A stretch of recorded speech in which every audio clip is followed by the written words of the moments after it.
ሶስት ነጥብ ይላል ጃስ አርሰናል ዓለም አቀፍ ቋጠሮ ነገ የማካሄደው ማለት ነው። አንተ በጣም ነው እንዲህ የምንችለው። ቆይ ምንድን ነው እንዲህ ፕራይም ሲቲን ያየው እኮ ነው።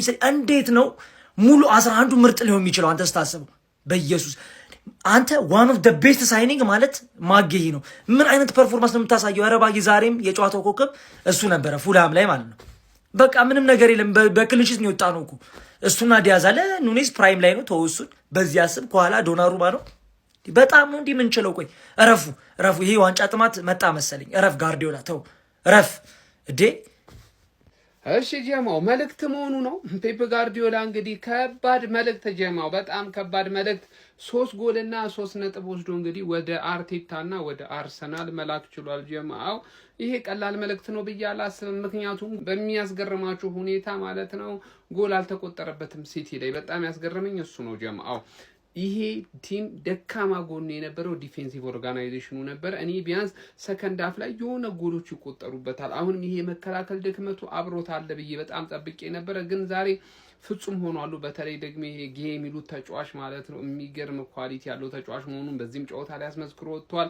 የሲቲ የመከላከሉ ሂደት መጥፎ የሚባል አልነበረም። ዛሬ በጣም ቆንጆ ነበር እና 3-0 በሆነ ውጤት ክሊንሺት አስጠብቆ 3 ነጥብና 3 ንጹህ ጎል ይዞ እንግዲህ ወደ አርቴታ መልእክት ልከው ወጥተዋል ማለት ነው። ሲቲዎቹ ከዚህ በኋላ ትክክለኛ የዋንጫ ኮንቴንደር እንሆናለን የሚል ሀሳብ ያለው አይነት ቡድን ነው እያሳዩ የሚገኘው።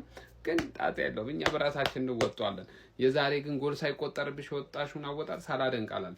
ይመቻችሁ። ወያላ ውስጥ የውሸት እንደሆነ ሲጠጋበል እስቲ ፈላው ከቻሳ ብሏል። አትፍጠን ወያላ ተጋጫለህ በሰላሳ ተበለ እንዶ ውረድ በቃ እኔ አልተመቸኝም። በቃ እዚህ አባውራ ሳይቀመጥ አባት ሳይቀመጥ አንተ ምን ትሰራለህ እዛ ጋር? እኔ እንደሆነ ወያላ ደብሮታል መሰለኝ። ደስ ብሎኛል አባቴ። እኔ ወያላ ሲደብረው ደስ ነው የሚለኝ፣ ጭንቅ ሲለው ደስ ብሎኛል። በላሽው አንጀቴን በላሽው ሆዴን በላሽው ሲቲ ጠላል ብለሽ ስቋጥር የነበርሽው። አዝናለሁ። 3 ነጥብ ደርሶልሻል። ነገ ላበላ በሆነች ትጫወቻለሽ። አሁን ይመጡና እዚች ጋር እኛ በራሳችን ነው የምንወስነው ሲቲ ላይ አልቋጠርንም ምናምን ይለዋል። ገና ፈርስት ሃፍ ላይ 3 ጎል ቃቃቃ አድርጎ በጊዜ አስታጥቦ ለጥ አስደርጎታል። አሁን ነገ ጠዋት ይመጣና እንዳልኳችሁ ዲስኩሩን ይነፋል። እኛ አልቋጠርንም በራሳችን ነው ምናምን። ለማንኛውም ግን ማለት ነው ብትበሉ ራሳችሁን ችላችሁ እንደማትበሉ ስለሚታወቅ ብዙ ባትመጻደቁ አሪፍ ነው። እሺ ማን ሲቲ ከጌሙ በፊት የጠየቁትን ጥያቄዎች በሙሉ የሰር ብሎ መልሶልኛል። ፈርስት ሃፍ ጌሙን ገደለው። እንደውም እኔ ሰከንድ ሃፍ ይገለዋል። ፈርስት ሃፍ አግብቶ ማግባት አለበት፣ ሰከንድ ሃፍ መግደል አለበት፣ ጫና መቋቋም አለበት፣ ክሊን ሺት መጠበቅ አለበት። ሁሉንም ፔፕ ራሱ በጣም እርግጠኛ ከመሆኑ የተነሳ ተጫዋቾችን እንዲያርፉ ሰከንድ ሃፍ ላይ ከ60 ደቂቃ ጀምሮ እያደረገ አወጣቸው። ገባችሁ አይደል? ፉልሃምን ማይረባ ቡድን ምናምን ከማለት ይልቅ ሲቲን ክሬዲት መስጠት ነው የሚያስፈልገው። መልእክት ለነገ ጨዋታ ለአርሰናል ሆዬ ብሎ መልእክት ልኮለታል። አርሰናል ደግሞ እሰማሃለሁ ወይ የሚለውን መልእክት ነገ ያሳየናል ማለት ነው። አርሰናልም ፈርስት ሃፍ አንድ አግብቶ ሰከንድ ሃፍ ጌሙን መግደል አለበት። ክሊንሺት ምናምን አይጠበቅበትም። አርሰናል የክሊንሺት ማስተር ነው። ሲቲ ግን ክሊንሺት ማሳየቱ አሪፍ ምልክት ነው። ብሬንትፎርድን ካሸነፍን ተመልሶ ወደ 6፣ ውልቭዝን ደግሞ ተስተካካይ ጨዋታ ሲቲ የሚያደርገውን ውልቭዝን ካሸነፍን 9 የማድረግ እድል አለን። ነገ መልእክት መላክ አለብን ግዴታ። ከ3 ነጥብ ውጪ ምንም አይነት ነገር ተቀባይነት የለው። እጅ አልሰጥም እያለ ነው። እያያችሁ ነው አይደል? እጅ አልሰጥም እያለ ነው። ግን በርናንዶ ሲልቫ የተናገረውን ንግግር ከሰማችሁ 9 ነጥብ ከሆነ ምናምን ብሎ ነበር እና 9 ነጥብ ስናደርገው ተስፋ እንደሚቆጡ በቃ 2-3 ጨዋታ ነው የቀረን። 2-3 ጨዋታ ስግጥ ብለን ተስፋ እናስቆርጣቸዋለን እነዚህ ሰዎች ማለት። አሁን ግን ወዬ እያሉ ነው። እኔ ደግሞ ነገ ወዬ ጫና ምናምን ነገር የምን አባ ጫና ማን ታየዋለህ። ዊ አር ዘ ገነርስ። ሲቲ አሸንፏል። 3 ነጥብ በሞቴ የሆነ ጌም ፉልሃም በቃ በሞቴ ይውሰድ 3 ነጥብ ብሎት ነው እየተጫወተ የሚመስለው። ምንድነው የሁላ ስፔስ የምትሰጡት ለሲቲ እንዴ? ከኛ ጋር ስትጫወቱ ብቻ ነው በደንብ ዘግታ አትከላከልም? ምን አይነት አረ በስመ አብ! ይሁላ ስፔስ 3 አጥቂ ከ3 ተከላካይ ጋር ምናምን የሚገናኝበት ጌም ነው እንዴ የምናየው? ፈርስት ሃፍ ሲቲ ጨዋታውን ገድለው እንደውም እኔ 6-7 የሚያገባ መስሎኝ ነበር ዛሬ። ወይኔ ሲቲ ሊገላቸው ነው እያልኩኝ ነበር። ማን ሃላንድ ከቦክስ ውጪ እንዲያገባ ትፈቅዳላችሁ? በዛ በተከላካይ ሎንጪ ምናምን እምባፔን እኮ ነው የሚመስለው እኮ ዛሬ። ምንድን ነው ምን አይነት ጌም ነው የምናየው? እኔ ግን አረ በስመ አብ! እኔ መች ነው ለኛ ይሁላ ስፔስ የሚሰጠን? ፕሪሚየር ሊጉ ከኛ ጋር አጌንስት አስሩ ተናግሬያለሁ። አንድ ቲም ለኛ የሚቆም የለም። ራሳችንን ይሄንን ሊግ ምን በለው የማንንም ትብብር አንፈልግ። ሲቲ ነጥብ እንዳታስጥሉት አመቱ እስኪያልቅ ድረስ ማንም እንዳያስጥሉ ራሳችን አሸንፈነው እንበሏለን። ማን ግን እንደዚህ ነው ፉላም ከኛ ጋር የሚጮተውን ጨዋታ ታዩታላችሁ። እሺ ቀለል ያለች 3-0 ማለት ነው። ሲጀመር እንደማንጠላ አውቄው ነበረ። ለ14 ዓመት ሆኗቸዋል ካስጣሉን አቻውላ ካስወጡ ማለት ነው። ፉላ ሁሉንም ተውትና አረጌ ይሄ ምን አይነት ዲፌንደር ነው? በኢየሱስ እግዚአብሔርን ዲፌንሳችንን ሰላም አግኝቷል። እመኑኝ። ባለፈው ፉላ 5-4 አርቋል ብለው እኮ ነው አሁንም 3-0 ሆኖ ሰከንድ ሃፍ ተስፋ የሚያደርጉት። ይኸውላችሁ ማርያምን የሚገርም ሰላም አግኝቷል ዲፌንሳችን። በጣም የማርክ ጌይ መምጣት የሚገርም ለውጥ። ኩሳኖቭን ጭራሽ ሰከንድ ሃፍ አስገብቶ እንደ ራይት ባክ እየሞከረው ነበር። ሁሉንም እያጣራን ነው። ያበደ ነው። ስኳድኛ ጋር በሽ ነው። ለሁሉም ተተኪ እነግርሃለሁ ከፈለክ ለሁሉም ማርያምን ፏ። አሁን ሳቪኒዮና ዶኩ ሲመለሱ ፏ ነው። ይኸውላችሁ በ9 ነጥብ ርቀውናል ብለው አስበው ነበረ። ሳይታሰብ 3 ነጥብ ሆነ። ሳይታሰብ ማለት ነው። ነገ ይህንን ጫና ተቋቁመሽ አሸንፊ። እስኪያስ ይቋጠራል። ትጥያታለሽ። ደግሞ 3 ማግባታችን በጣም ደስ ያለኝ ጎል ዲፍረንስ በ5 ነው ምናምን ርቀውን ነበር። አሁን ይኸው መጣንላቸው። በ2 ነው በ3 ነው አሁን አይ ቲንክ። ስለዚህ ነገ ትጥያታለሽ። ይኸውልህ ሌላ ደካማ ጎን ደግሞ ሲቲ አሸንፏል። ማሸነፉ አሪፍ ነው፣ ግን ባይዘ እኔ ኳስ ሳይ እንደ ደጋፊ አይደለም ፍጥጥ ብዬ አሸነፈ ምናምን ደካማ ጎን ነው ጋይስ። ይኸውልህ ፈርስት ሃፍ ማሸነፍ ጀምሯል ሲቲ። ምን የሚሉት እንትን እንደሆነ አላውቅም።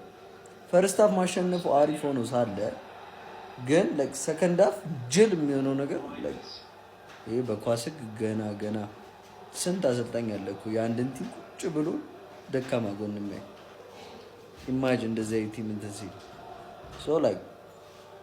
አይ ዶንት ኖ ሰከንድ ሃፍ ምን እንደሚሆን ምን እንደሚነካው አይታወቅም ቲሙ። ኦፍኮርስ ፔፕ ዋና ተጫዋቾችን አስወጥቷል፣ ግን የገቡት በጣም የተሻለ የሚጮቱ ተጫዋቾች እነ ራይንደርስ እነ ጋቫርዲዮ ጎንዛሌስ ቼርኪ ምናምን ነው የገቡት፣ ኩሳኖፍ ምናምን። ሲቲ ሰከንድ ሃፍ ማስተካከል አለበት ጋይስ። እኛው አሸንፈናል። ለማንም ቋጣሪ የሚተኛ ቲም አይደለም ያለን። ይመቻችሁ። እኔ እኮ ዛሬ እንዳትቋጠሩ ብያለሁ። ኦብቪየስ ዊን ነው 100% ዛሬ ሲቲ ያሸንፋል አልኩ። 3-0 ፈርስት ሃፍ ነው ጌሙን የጨረስነው። ምን አይነት ቲም እንደሆነ አይታችኋል። ለዋንጫ ነገርኳችሁ እኮ በቃ የዋንጫ የምናውቀው ሲቲ የምናውቀው የዋንጫው ቲም ተመልሷል። ቲም ተመልሷል አልኳችሁ እኮ ነገርኳችሁ። ገና 100% ዊን ነው ዛሬ። በቃ ግልጽ የሆነ ዊን አልኩ። እንዴት እንደተጫወቱ በጣም የሚገርም ፐርፎርማንስ። እኔ አታኩን እንደው ተውት። አታኩ በጣም አሪፍ ላይ ነው ያለው። እንደው ዛሬ እንደው ሃላንድ ራሱ የሚገርም ጎል ነው ያገባው ምናምን። ግን ዲፌንሳችን እንዴት እንደተሻሻለ አልገባችሁ። ለፓላስ ሌላ 20 ሚሊዮን ይጨምሩላቸው ለጉይ። ምን አይነት ልጅ ነው? እንዴት ነው? ኧረ ሰከንድ ሃፍ ካያችሁት ጌሙን በጣም ስንጠቃ ነበርና ኦልሞስት እያንዳንዱን ኳስ ሲያጸዳም ብሎክም ሲያደርግ የነበረው ጉይ ነው። እኔ እውነት ይሄ ጌም ኦብቪየስሊ 3-0 የነበረ ጌም ቢሆንም ብዙ ኳስ በጣም ዲፌንድ ሲያደርግ ነበር። ልጁ በጣም ነው የሚችለው፣ በእግሩ በጣም ነው የሚያጮቱ። በቃ ዲፌንሳችን ሁለቱ ዲያዝ እና እሱ ዛሬ በጣም ምርጥ ነበሩ። ሌላው ማን ኦፍ ዘ ማች ኦራይሊ ነው። ኦራይሊ ራሱ ዛሬ በቃ የሚገርም ነበር ያገባው፣ ጸዴ ጎለው። በዛ ላይ ደግሞ ሚድፊልዱን አሪፍ ይዞለት ነበር። በርናንዶም ሮድሪም ሁሉም አሪፍ ነበሩ። በቃ ዛሬ ሴሜኖም አግብቷል። በቃ ዛሬ የሚገርም ነበርን። እንደ ቲም ይሆናል አይደል? ወጥ የሆነ አቋም ነው ያሳየ ነው። ስቲል ሰከንድ ሃፍ የሆነ እንትን ያለ ቢሆንም ዝቅ ያለ ፐርፎርማንስ ቢሆንም ግን በቃ አሪፍ ላይ ነው ያለ ነው እና ወደ 3 ነጥብ እናጠባለን ብዬ ነበር። 3 ነጥብ አድርገናል። ነገ እንግዲህ መቋጠር ነው በደንብ።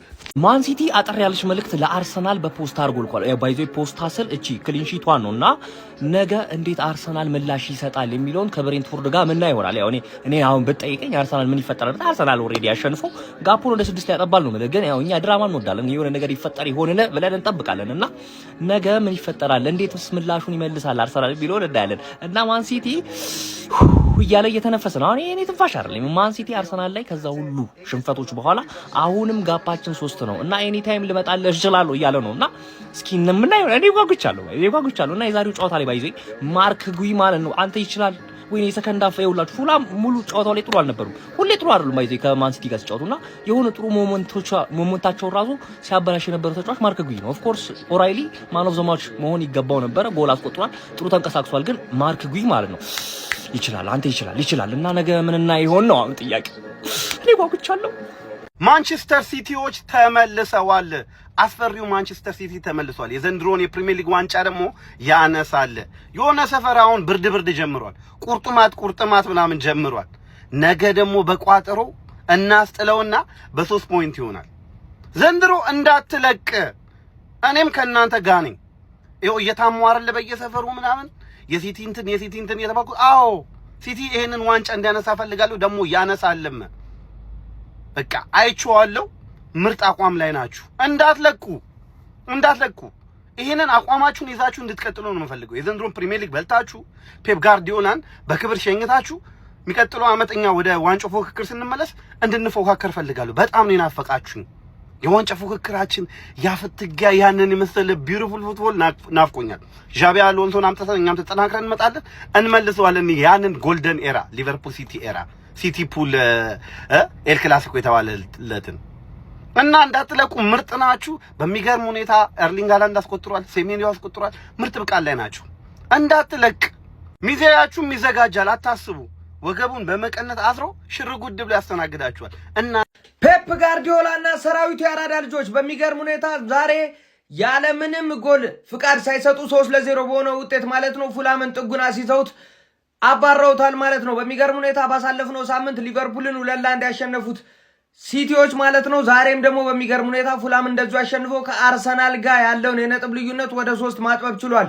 አርሰናል ነገ ከብሬንትፎርድ ጋር እስኪጫወት ድረስ ማለት ነው ያራዳ ልጆች ቀድሞ ማሸነፋቸው አርሰናል ላይ ከፍተኛ ጫና አሳድረው እንደሚገቡ ምንም ጥያቄ የለውም ማለት ነው። ይህንንም አስመልክቶ ነገ እስኪጫወት የ3 ነጥብ ልዩነት ይኖራል ማለት ነው በመሃላቸው። ዛሬ የፔፕ ጋርዲዮላው ሰራዊት እጅግ በጣም አስደናቂ ነበሩ ማለት ነው። ሃላንድ ወደ ጎል አግቢነቱ ተመልሷል ማለት ነው። ሁለተኛው ጎል ኦሬሊ ላስቆጠረው ጎል ራሱ የሰራው ስራ እጅግ በጣም አስገራሚ ነበር ማለት ነው። ሴሜኒዮም እንደዚህ ጎል ማስቆጠር ችሏል። እስቲ ሀሳብ አስተያየታችሁን ኮሜንት ላይ ያራዳ ልጆች፣ የፕላስ ምልክቷ እንዳትረሳ። በደም ሼር ኮምፕሊት ይደረግ።